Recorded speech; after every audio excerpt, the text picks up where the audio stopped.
Okay, this is a ray tracing problem. We're going to use our graphing skills. So we have graph paper here, and we can figure out the location of our image, and we can figure out the magnification just by using a pencil, graph paper, a ruler, and then understanding what we get from that ray tracing example, and then we can check our calculations using equations. So that's what we're going to do today.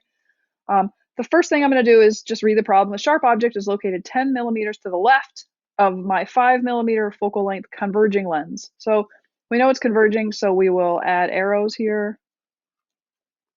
I'm going to change my colors here. And so I have a 5 millimeter focal length converging lens. So this tells me it's converging. 1, 2, 3, 4, 5. I'm going to put a dot here to know that that's my focal length on both sides. 3, 4, 5. All right, and then I'm going to put my object. So my object's 10 millimeters. So this is 5, 6, 7, 8, 9, 10.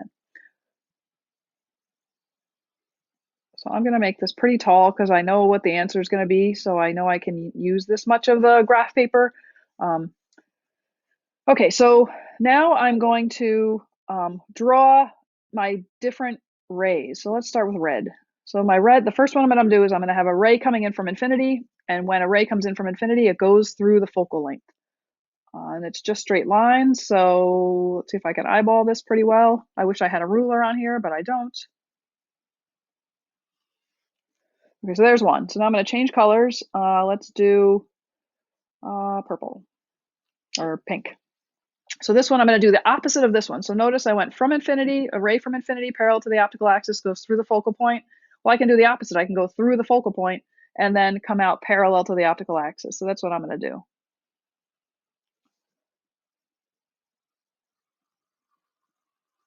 And so already I can see where my image is going to be, but I'm going to do one more ray just because I can.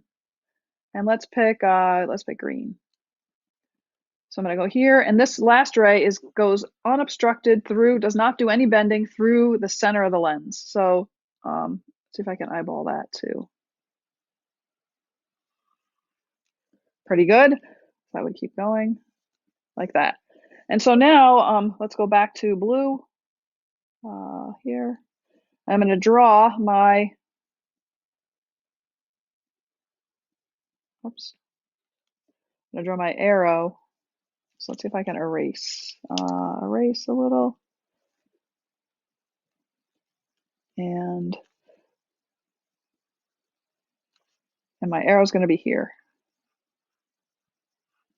Right, so automatically I can tell, okay, my magnification is negative. And that's because the image is inverted. How do I tell?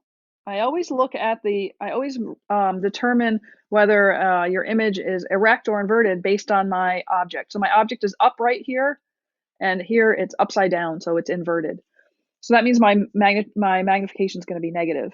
Let's calculate magnification. So if my object is 1, 2, 3, 4 tall, my image is 1, 2, 3, 4 tall. So my magnification is HI over H0. So this is my height of my image and height of my object, and that's going to be a negative 4 over 4, which is equal to a negative 1. Great. Now I can calculate the location. So DI is, I can calculate it's measured from the lens. So this, I know this is 5, 6, 7, 8, 9, 10. And here I have 10 and a half about, let's say 10.5 millimeters. Okay, so if I wanted to do this by calculation, I can say, well, I can use the thin lens formula.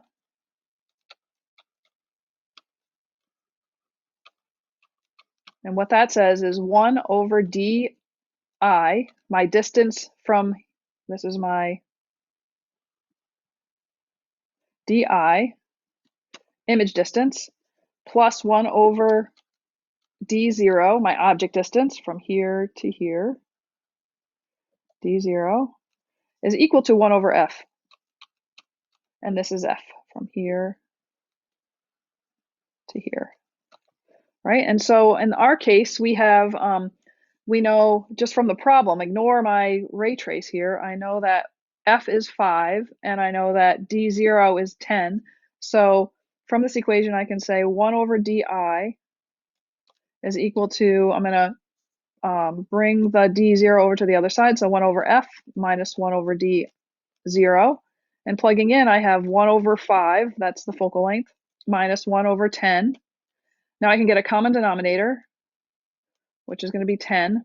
So in order to make this 10, I need to multiply by 2. So put that 2 up there. This stays 10, so minus 1. And I get 1 over di is equal to 1 over 10. And that tells me that di is equal to 10 millimeters. So I measured this from my just doing it by hand, 10.5 millimeters. And when I did the calculation, it's actually 10 millimeters. So I can see here that I probably need to bring this back just a little bit, this arrow. Now, the other thing I want to do is calculate my magnification by calculation. So m is equal to, let's use the minus di over d0 since I have that. And so that's going to equal negative 10 over 10. And so my magnification is equal to negative 1. So I got that right here. And then what about my d or my height? So I'm looking for the height of the image. I don't know what that is. So I'm going to say, well, I know magnification is equal to a negative hi over h0. I'm sorry, that's positive. So let me see if I can erase that. Here we go. So hi is just m times h0, and that's equal to, hi is equal to negative 1 times h0 is 4. I made it 4. I just made that up, right? So in my example, 1 times 4, let's just write my answer up here. hi is equal to a negative 4 millimeters. Now notice they didn't give me the height of my object. I just made it up here, and that's okay. But I was able to confirm my ray tracing with my calculations. And then, so just to show you just drawing this out again, I did this using just my tools in PowerPoint. So I just erase this stuff here.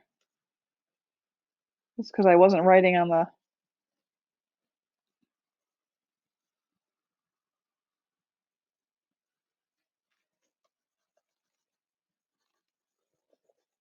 Guess I got to stay on the slide. So you can see here that I just used the lines from the Google Slides, and I made my object, right? You can see my first ray parallel to the optical axis goes through the focal point. My next ray goes through the focal point and then out from the lens here. And then my last ray goes through the middle of the lens, right? Just straight through, doesn't get bent. And where they meet up is the location for my image.